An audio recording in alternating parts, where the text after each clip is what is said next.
আমি কিন্তু একটু দাঁড়াবো, বেশিক্ষণ দাঁড়াতে পারবো না, আমার বাসায় কাম আছে। আচ্ছা আর একটু খারাপ ভাই যেটা নতুন পাখি এসে দেখেন না। মিলি আর আমরা ওইদিকে গিয়ে দেয় কেন এনে কি সমস্যা? দেখ না ফালতু পোলাটি কেমন টাকা আছে।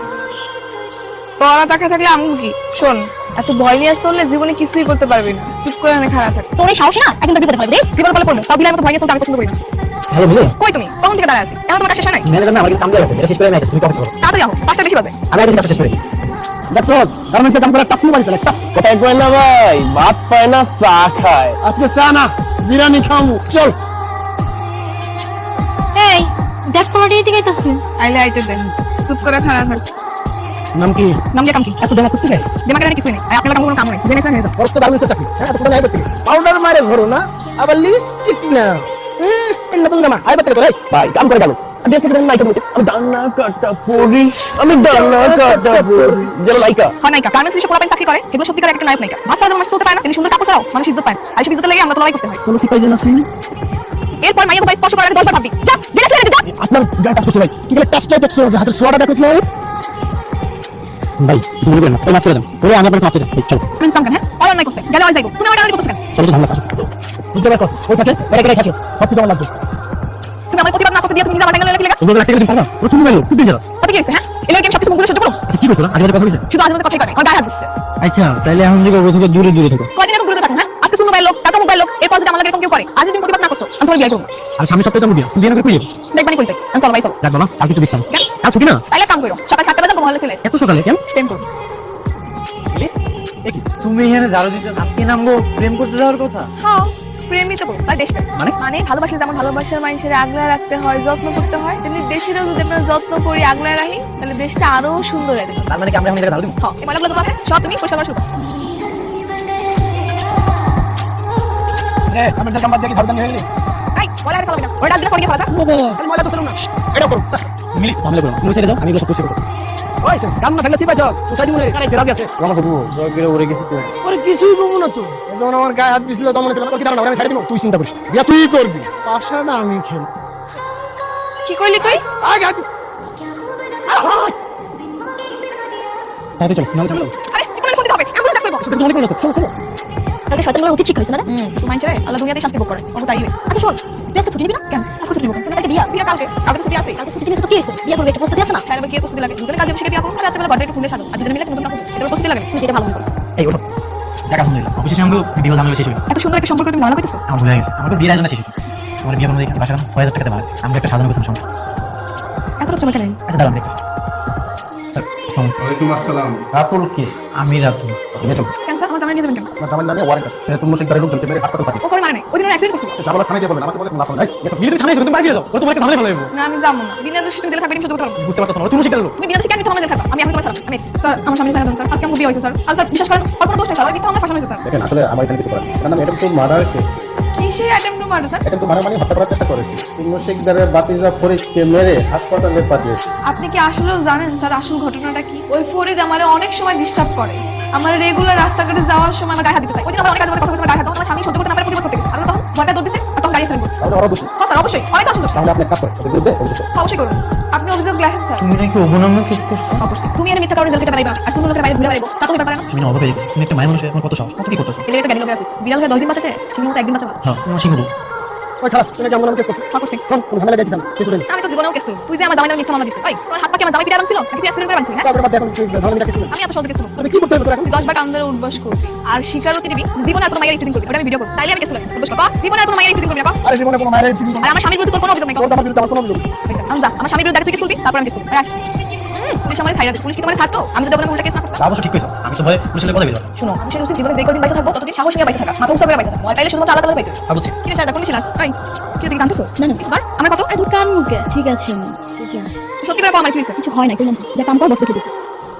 জানো আজকে না শায়দা কি জানি হইছে, ওই হাড়ে মন খারাপ করেছিল। কেন কি হইছে? সেটাই তো জানি না, এতবার করে জিজ্ঞাসা করলাম, তা আমার কিছুই বললো না। তাহলে মনে হয় পার্সোনাল কিছু। ওর আমার পার্সোনাল কি আছে আর এমন কিছু নাই যে আমার কয় না তাহলে তো চিন্তার বিষয় কি এমন কথা আছে সেটাই তুমি বুঝতেছো তুমি এক কাম করো কালকে ওই নরম মনে বোঝো দেখবে তোমার সব করবো তাহলে তুমি থাকো আর তোমার বড় ভাই মানে তুমি তো সহজে করে দিতে পারো আচ্ছা ঠিক আছে কমনি কি হয়েছে শায়দা কোনো সমস্যা থাকলে করতে পারো না ভাইজান কিছু হয়নি আমি মিথ্যা কথা কইতাছি আর আমার থেকে কে ভালো চিনে কও এত সব করে একটা মাই আমার করে সুপার গেছে অফিসে গিয়ে কাটাকাটি করে আর কি হইছে এটাও আমার কইতাছ না কস না যাও শায়দা আমি তোমার আমার আপন ছোট বোনের মতো দেখি তুমি যদি আমার ভাই মনে করো তাহলে আমার করতে পারো কি সমস্যা হয়েছে তোমায় কইতাম ভাইজান কিন্তু কইছে কোনো লাভ নেই তাও কও যদি আমরা কোনো সমাধান বের করতে পারি এর কোনো সমাধান নাই ভাইজান আমরা তো গরিব অভাবী মানুষ এসব সহ্য করে বেঁচে থাকবো। তুই কবি কি হইছে তোর আমি কইতাম কিন্তু কইলে কেন জানোস কইলে তুই যাবে প্রতিবাদ করতে আর তুই যদি প্রতিবাদ করিস তোর আমার আমি চুটি থাকবো তুই আগে আমার কল না কি হইছে তাকে থাকে না থাকে পরে আমরা আগে সুপারভাইজারটা ভালো ছিল না কারণ খারাপ ব্যবহার করতো কারণ খারাপ প্রস্তাব দিত অথচ নতুন সুপারভাইজারটা দেখ মাইরি লাগে কেমন ব্যবহার করে সবাই খুব প্রস্তাব দিয়ে বেড়া তোর জানা কেন জানোস আর তোর দাও সাহস পায় না তুই যে প্রতিবাদ করবি জানোস কালকে আমার রুমে ডেকে নিয়ে গেছে কি কথা তুই ইয়া মিলি কই মিলে তো বাথরুমে গেছে এত ঘন ঘন বাথরুমে যাও লাগে এই এদিকে টাকা কি দাও কাজ কর কেন প্রশ্ন কথা আমার হাতে তো কাম আছে ও কালাম দিন লাইট দিস তারপর আমার কত আজে বাজে কথা কইছে আমার শরীরে হাত পর্যন্ত দিছে তুই আমার আগে দেখলি না তুই চল আমার লাগে আমি অফিসে চল এই কারণেই তোর আমি কইতেছি তুই জানোস এখন যদি আমরা সুপারভাইজারের নাম করতে চাই তোর আমার কাছে চাকরি থাকবো না চাকরি না থাকে না থাকবো তাই বলে কি আমি শুধু করব নাকি এখনকার দিনে দুইজনের ইনকাম সংসার কেমন চলে তোমার যদি চাকরি চলে যায় তখন তো সংসার চালাতে চালানি হয়ে যাবে প্রয়োজন না থাকবো তারপর আমি প্রতিবাদ করবই করব আচ্ছা তুই আমি মিলে কিছু দিমাস চল আচ্ছা শোন না আমার পক্ষে সুপারভাইজার বিচার সম্ভব হয় তুই তো জানিস আমার মাথা গেলে অনেক অসুস্থ আমার চাকরি যদি চলে যায় না কেমন মরে যাবে আচ্ছা আমি দেখতে কি করা যায় তাই তো চল দাঁড়াও মিলি আমি তোমার অনেক ভালোবাসি আমি চাই না তোমার কোনো বিপদ এসব ঝামেলার মধ্যে তুমি জড়াও না তুমি কি সত্যি আমার ভালোবাসো আমি তোমার অনেক ভালোবাসি তাহলে আমার কোন মশলা তুই চল তুমি সবাই লাগে কি করতেছ তাহলে আমার লাগে আমি চলো সুপারভাইজার নামে আমি জিএম স্যারের কাছে দিয়ে চলো কি রসুক করে আসবেন দেব না আমরা যাইতে পারবো না কেন হ্যাঁ না দিছে দিলে আমরা চাকরি কি থাকবো আমরা আমাকে চাকরি হারাইতে চাই না বুঝছি তুমি কারোই সাহস নেই মানে কারি যাও না স্যার আসসালামু আলাইকুম ওয়ালাইকুম সালাম কিছু বলবে জি স্যার আমি কোনো কথা বলতে চাই এর লগে তুমি চাকরি জায়গা জায়গা আমার কোনো অসুবিধা নেই ফিজিক্যাল মানে কাজ গেলে কাজের ব্যবস্থা আলাই করে দেব কিন্তু তারপর স্যার নিজের সমস্যা এরকম অন্য দিকে চুপ করে থাকতে পারবো না সবার মতো তোমার সমস্যা সুপারভাইজার তুমি পাবে তুমি তো সম্ভব স্যার সুপারভাইজারের নিয়ে সমস্যা হ্যাঁ আমি সাইডের প্রস্তাব দিচ্ছি সাইডের গায়েও হাত দিচ্ছে সাইডের প্রস্তাবে রাজি হয় না দেখে আমি সাইডের লাগে উল্টা ব্যবহার করে খারাপ আচরণ করে গালাগালি করে আবার কাছ থেকে বাইরে হুমকিও দেয় সাইডে ভয় কিছু করতে পারে না স্যার আমি বাকি সব মেলার কথা বলছি ওরাও এরকম পরিস্থিতি শিকার হয়েছে স্যার কিন্তু বাকি সবাই শুধু কাজ চালানোর ভয় পায় এলাকা আমার কেউ হয়নি আমি একাই এসেছি স্যার এই ফ্যাক্টরিতে আমি অনেকদিন ধরে কাম করি ফ্যাক্টরি সবাই ভালো কিন্তু এরকম দুই একটা সুপারভাইজারের লেগে যদি স্যার এরকম আমরা সুপ হয়ে যায় তাহলে কেমন হবে স্যার আপনি কোন ঠিক আছে তুমি অনেক কথা বলছো আমি দেখতে পারবো এর কিছুদিন পর জেন স্যার মিলে অভিভাবককে ফ্যাক্টরি থেকে পাঠান তোমার কত কিছু ঝামেলা করতে এই ঝামেলা করছো না জানি কি হয় কি গাড়ি আসছে জি স্যার এজন্যই আমার স্বামী আসসালামু আলাইকুম ওয়ালাইকুম সালাম আমার মেয়ে ছোট মানুষ কি করতেন কি করে ফেলেছে আপনি মাফ করে দেন স্যার আপনি মেয়ে ছোট মানুষ আপনি বড় মানুষ না স্যার আপনার বাড়িটা করেছে স্যার অনেক করেছে এটা আমি স্বীকার করতেছি মাফ করে দেন স্যার না আমাকে একটু বলতে দেন আমি শেষ করি জি স্যার বলেন তোমার বউ মিলি হচ্ছে সমস্ত গার্মেন্টস কর্মীর আইডল আমাকে বিস্মিত করেছে অত্যন্ত সাহসিকতার সাথে সমস্ত বিষয়গুলো সামনে আমাকে না জানালে সেগুলো আমার অপচয় হয়ে যেত তোমরা জানো না প্রতিটা ফ্যাক্টরিতে তিনটা কমিটি একটা কমিটি হচ্ছে অংশগ্রহণকারী কমিটি একটা কমিটি হচ্ছে সেফটি কমিটি একটা কমিটি হচ্ছে হয়রানি দমন করে। এই হয়রানি নিরোধ কমিটির দায়িত্বই হলো এই ধরনের সমস্যার সমাধান করা সেদিন যদি সাহস করে মিলে এইসব কথা কর্তৃপক্ষকে না জানাতো তাহলে হয়রানি নিরোধ কমিটির পক্ষে তদন্ত করে যথাযথ ব্যবস্থা নেওয়া সম্ভব হতো না তুমি অত্যন্ত সাহসিকতার সাথে তোমার এই সহকর্মীকে বাঁচিয়েছো নীতি অনুযায়ী আপনার মনে আমি মালিকপক্ষের সাথে কথা বলেছি মালিকপক্ষ কথা বলেছি তো কালকে বিকেলে সবাইকে নিয়ে মিলিকে একটা সংবর্ধনা দিতে চাই আসুন আমরাও করতালি দিয়ে মিলিকে সংবর্ধনা জানাই আসলে আমি বুঝতে পারি না রে সাহস থাকলে যে কোনো পরিস্থিতি অনুকূলে যাবে কি স্যার হাসতেছো কেন তাই নাকি আচ্ছা তুমি বাড়িতে যাও আমি তো পড়াই গেছি কেন কই যাবা পরে কমনি তুমি বাড়িতে যাও আচ্ছা তাড়াতাড়ি আইবি তো কি ব্যাপার তোমার আইডিয়া তো রাইট কেন এই যে এই ফুলের মালা আনতে যাই দিতে গেছে ওটা তুমি ফুল আনছো কেন তোমার সংবেদনা দেওয়ার লাগে নিয়ে ওটা সংবেদনা না সংগঠন ওই হলো আমি মুখ শুকনো মানুষ এত কিছু বুঝি এই নাও ছেলে বউ আমার ওই যে থাক আসলে দানা কোনো চাও কেন আমি তোমার সেলুন জানাতে পারি না তাহলে মালাটা পরে এরকম করে দাও সুন্দর করে দাও এই নে দোস্ত শুরু কর এত দেরি করলি কেন? ওয়েট করতে করতে আমার জিভের পানি শুকায় যাচ্ছিল। এতগুলো আচার নিয়ে এসছিস? বাসার সব আচার নিয়ে এসছিস নাকি? আর কেউ খাবে না? বাসায় আর খাওয়ার কে আছে মা একটু খাই দিয়ে আসছি আর ভাইয়া সে তো সব খাবেই না আচ্ছা, তোর ভাইয়ের কি কোনো সমস্যা আছে? মানে একদমই খাওয়া দাওয়া করেনি। সেদিন খাবার টেবিলে সব খাবার আমার প্লেটে উঠে দিলি। জিজ্ঞেস করলাম আর কেউ খাবে না? বলি যে না, ভাইয়া তো খাবে না। তোর ভাইয়ের কি কোনো অসুখ আছে? অসুখ হতে যাবে কেন স্কলারশিপ নিয়ে প্রচুর ব্যস্ত সারাদিন শুধু পড়ে আর পড়ে না খাওয়া সব উঠে গেছে তার সে তো কোনো দিকে এখন তাকায় না পর্যন্ত এই ভাই আসছে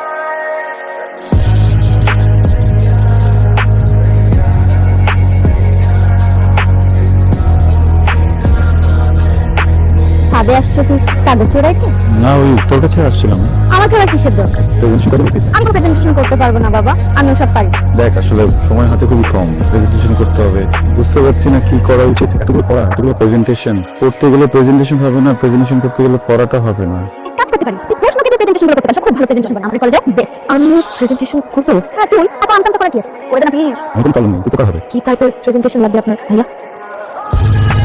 ওয়াও সাইজ তো দারুণ আছে কত ব্রিলিয়ান্ট বেশি বেশি বলছেন? তো ভালো সাইজ তুমি জিতে বলতো আরে এটা তো হয়ে গেছে। এটা প্রশ্ন আছে তোমাকে করতে হবে কিছু মনে করুন আমি কিছু মনে করবো না, বলুন। তোমার নাম প্রশ্ন কেন আমি ছোটবেলায় অনেক প্রশ্ন করতাম, সেজন্য অনেক প্রশ্ন আবার কিছু অদ্ভুত সুন্দর নাম এটা তোমার জন্য আমার জন্য। গিফট দেবে না ঠিক আছে, আচ্ছা ভাইয়া এখন তাহলে আমি আসি, আবার কিছু আগে আমাকে বলবো, আমি করে দেবো। হ্যাঁ ওকে বইয়ের মধ্যে চিঠিটা ঢোকাতেছে না কেন চিঠি দেওয়ার যুগ আছে নাকি আরে যুগ নাই তো কি হইছে ওর তো আর ভালোবাসা কথা বলার কোনো সুযোগ নাই আছে নাই তো ছোট না বান্ধব আর বোনের বান্ধবী হইছে তো হইছে নাকি হ্যাঁ তুমি ডাকি আসছো আসসালামু আলাইকুম ভাইয়া। তুমি তো কোথায় আজকে কলেজে আসি কেন?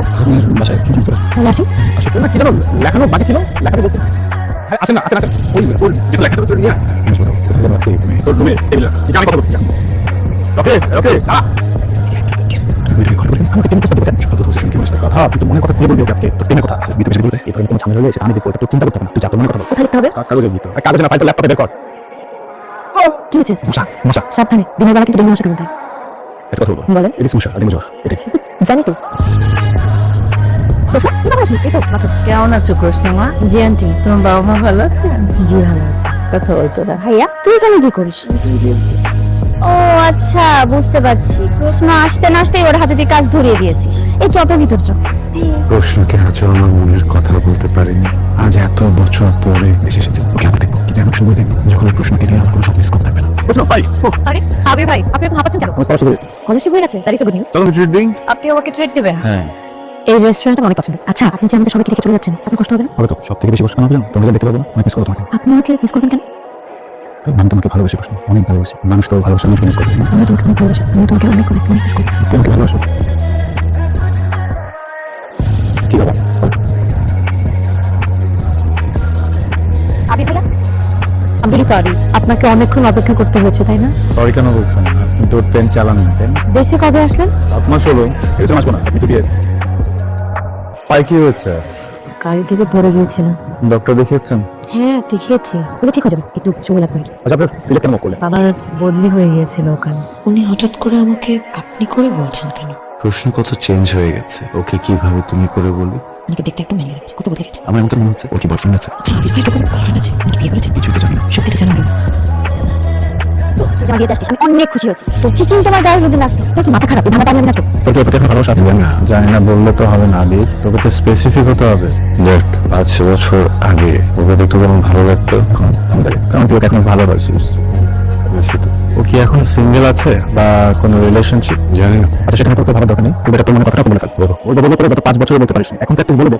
আচ্ছা, আপনি কালকে থেকে আমাকে আপনি আপনি করে বলছেন, কি হচ্ছে আপনার? না আসলে আমি যে মানুষটাকে রেখে গেছিলাম আপনার মানুষটা নেই বদলে গেছেন অনেক তাই ভেতর থেকেই আপনি বেরোচ্ছে। আপনি প্লিজ আমাকে তুমি করে বলবেন। প্রশ্ন হুম? তুমি অনেক বড় হয়ে গেছো তুমি ছেলে আমাকে তুমি বলতে পারো। আমি আপনাকে তুমি করে বলবো? আপনি তো আমার চেয়ে বয়সে বড়। অনেকেই তো নিজের থেকে বড় মানুষকে মাঝে মাঝে তুমি করে বলে। সেটা বলার জন্য কারণ প্রয়োজন নেই, এখানে তো কোনো কারণ নেই। কারণ আছে প্রশ্ন আমি তোমার একটা কথা বলতে চাই। বলুন। আবির, প্রশ্ন, তোমরা আসো, টেবিলে নাস্তা দেওয়া হয়েছে, খেতে আসো। কি যেন বলবেন বলবেন? পরে বলবো।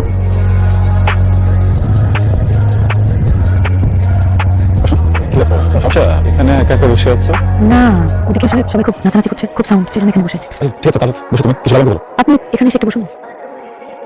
প্রশ্ন কি হচ্ছে বলতো? আপনি আমাকে কিছু একটা বলতে চান, তাই না? হ্যাঁ। আমি আপনাকে কিছু কথা বলবো, শুনবেন? বলুন। আপনি জানেন আমি এখানে কেন বসে আছি? না বলে কি করে জানবো? একদিন ঠিক একইভাবে আমারও গায়ে হলুদ হয়েছে। গায়ে হলুদ হয়েছিল মানে কি? তুমি বিবাহিত? আমার বিয়ে হয়েছিল, হয়েছিল মানে বুঝিনি। আমার বাবার বদলি হয়নি, চাকরি চলে গেছিল। তারপর আমাদের পুরো পরিবার অনেক বিপদের মধ্যে দিয়ে যাচ্ছিল। দিন দিন আমাদের অবস্থা আরো খারাপ হচ্ছিল। ঠিক তখনই একটা প্রস্তাব আসে, ছেলে মানে প্রতিষ্ঠিত কোটিপতি পরিবার। আমার বাবা প্রথম রাজি হয়নি, কিন্তু পরে যখন ওরা অনেক কোনো টাকা আর একটা জমি প্রস্তাব দিল তখন বাবা রাজি হয়ে যায়। তারপর বাবা জানতো না যে সে তার মেয়েকে একটা রং মানুষের হাতে তুলে দিচ্ছে। সেই লোকটা নেশা করতো, নেশা করে 3 টাকা আমাকে মারধর করতো। এই জন্য ঘুরিয়ে ঘুরিয়ে হাঁটি কেন জানি, কারণ একবার অনেক হসপিটালে ভর্তি করেছিল। তারপর যখন আমি মোটামুটি সুস্থ হয়ে বাড়িতে ফিরি, সেই দিন আমাকে অনেক মারিস। আমার ভাই আবার এত কঠিন ভাবে মেরেছে, আমি তো ভেবেছিলাম যে আমি আর বেঁচে ফিরবো, কিন্তু আমি সেই যাত্রা বেঁচে যাই। তারপর ফিরে যাওয়া হয়, আমার বাবার ভাগ্যে চাকাও করে যায়। তারপর আমি তাকে ডিভোর্স দিই, কিন্তু এই চিহ্নটা সারা জীবন থেকে যায়। আমি আর কখনো হাঁটতে পারবো না। এই কথাগুলো আমি আপনাকে বলতে চেয়েছি। আপনি বলছিলেন আপনি যেন আমাকে কি বলতে চান, বলবেন না? চুপ করে যাবেন? কিছু না।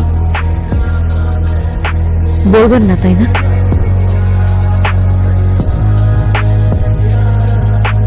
তুমি খাবিও। আমরা বউ ভাতটা অন্তত করে যা, এভাবে হয় না। তোর বরকে নিয়ে ঘুরতে আসিস।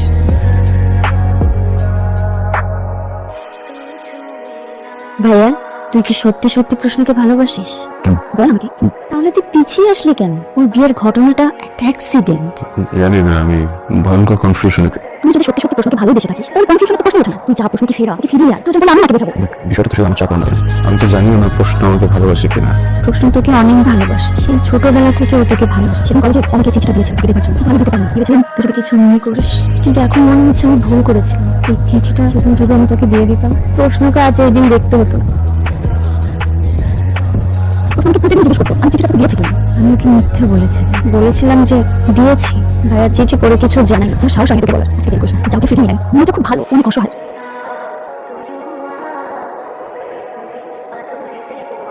প্রশ্নটা আমি কটা প্রশ্ন করবো? আমি জানি সে আমার প্রশ্নের উত্তর দেবে। আমি জানি প্রশ্ন আমাদের অনেক ভালোবাসছে। চিঠিটা আমার হাতে 5 বছর আগে পাওয়ার কথা ছিল, আজ তো হচ্ছে। এখন 5 বছর আগে আমিও একটা চিঠি লিখেছিলাম, এমন হয়তো তোমার পড়া হচ্ছে। এসব করে এখন এখনো লাভ নেই। মানুষের জীবনে দুর্ঘটনা ঘটলে জীবন থেকে থাকে, জীবনটা হয়তো বেঁচে যায় কিন্তু সুর থেকে যায়। দেখে যাওয়ার সুযোগ চলে লাগে। আপনি আমাকে আর নতুন করে কোনো স্বপ্ন দেখাবেন না প্লিজ। 5 বছর আগে আমি ভাবতাম আপনি আমাকে ভালোবাসেন, কিন্তু পরে আমি জানতে পারলাম যে আপনি আমাকে ভালোবাসেন। সব মিথ্যা। আমি তো বলেছি কিন্তু ভয় চিন্তা নাই। আমি এসব সাথে নিজেকে চলতে চাই না। যা হওয়ার তা হয়ে গেছে। আমি এখন পুরোটা জীবন একা একা দিতে পারবো। প্রস্তাব প্লিজ আমাকে সঙ্গী করে নাও। আমি তোমাকে ভালোবাসি, এখন থেকে না ছোটবেলা থেকে ভালোবাসি। তোমার কথা, তোমার হাসি, তোমার চুল, সবকিছুকে ভালোবাসি। আমি যখন দেখা হতো না তুমি তো চলে যেতে, তোমার রেস্ট থেকে যেত। আমি যে কেন এতদিন বলতে পারলাম না, আমি আজকে পেরেছি। আমি সত্যি তোমাকে ভালোবাসি। ভালোবাসি কখনো শুকিয়ে যায় না। আমরা একসাথে ভালো থাকতে বসতাম, আমি তোমাকে ভালো লাগছে। একা একা এসেছি, একা একা চলে চলে। আবির, চলো বাকিটা জীবন একসাথে জার্নি করি। আপনি এত দূরে বসে আছেন কেন? কাছে এসে বসে। না মানে কাছেই তো বসতে চাই আমি, তো আপনি এইখানে কেন মিট করতে বলেন? আমরা তো এর থেকেও ভালো কোনো জায়গায় বসতে পারতাম। হ্যাঁ সেটা তো অবশ্যই পারতাম, কিন্তু এখানে যে কেউ নাই। কি সবাই সমস্যা কি? যে সুন্দর একটা মেয়ে নিয়ে চিপা এসে চিপি করতেছেন কেন? বাড়ি গার্লফ্রেন্ড কথা বলছেন কেন? কে আপনি? এই এত কথা কি লেগা? আরে বুঝা। আপনি কোনো কথা বলবেন না। আপনি কথা বলেন, তাহলে কিন্তু আপনাকে মারবো। ওর পক্ষে আমি একটা সরি বলছি, আমাকে সরি বলছি, আমরা ভুল করে ফেলেছি। ভুল হয়ে গেছে মানে? আমরা কি করেছি? এই লাল পেন্টি তুই অনেক কথা বলছিস, সমস্যা কি? হ্যাঁ কি আছে বলেন দেখি। এই লড় কি আছে? তখন অনেক কিছু করেছেন, আমি কিছু বলি নাই। কিছু যাচ্ছে না? আবার খাওয়া দাওয়া করে সব মার। তুই জীবনে কোনোদিন বড় করে পড়াতে পারছিস? ইচ্ছা বুঝা সব করে ব্যাপারটা কি বুঝিও? এই 200 নে তোর এই বাসো এটা আমার, তোর যোগ্যতা যে 50 বেশি হয়ে যায়। এইভাবে আর কতদিন? কপিটারি কিনতেছ না, কিছুই তো কোনো কাজে দিতেছ না। গাড়ি আটকে দিছে, হ্যাঁ ফকির নি ভাই। এমনি আর কতদিন ভালো লাগতেছে, কিছুই হইতেছে না। এই জন্যই তো অন্য কোনো প্ল্যান বের করতে হবে। আমার ফ্রেন্ডগুলো কিছু দুবাই থাইল্যান্ডে চলে ঘুরতে, এক্সপেন্সিভ ব্যাগ, জুতা, ঘড়ি, ফোন ইউজ করতেছে। আর আমি তো বছর চাকরি দিয়ে দিতেছি। দিবি তো, এটা কি কথা ছিল? এই জন্য টাকা কামাবো, একসাথে থাকবো, বিদেশ ঘুরবো। তো বিদেশ তো আর ঘুরতে নিয়ে যাস না, তুই যাস কফি খাওয়া, সেটা তো কোটা দেশ। কিছু একটা করতে হবে, না করে বসে থাকলে না দুদিন পরে টাকা ফিরাও দেবো। কিছু ভাই গার্লফ্রেন্ড ভাইসা পুরা বাপরে বিয়ে করছে, ওর বয়স 65 তো। গরম টিভি গরম টিভি.com ইউজ করেছে 65 বছরের বুড়ো বামের ঘরে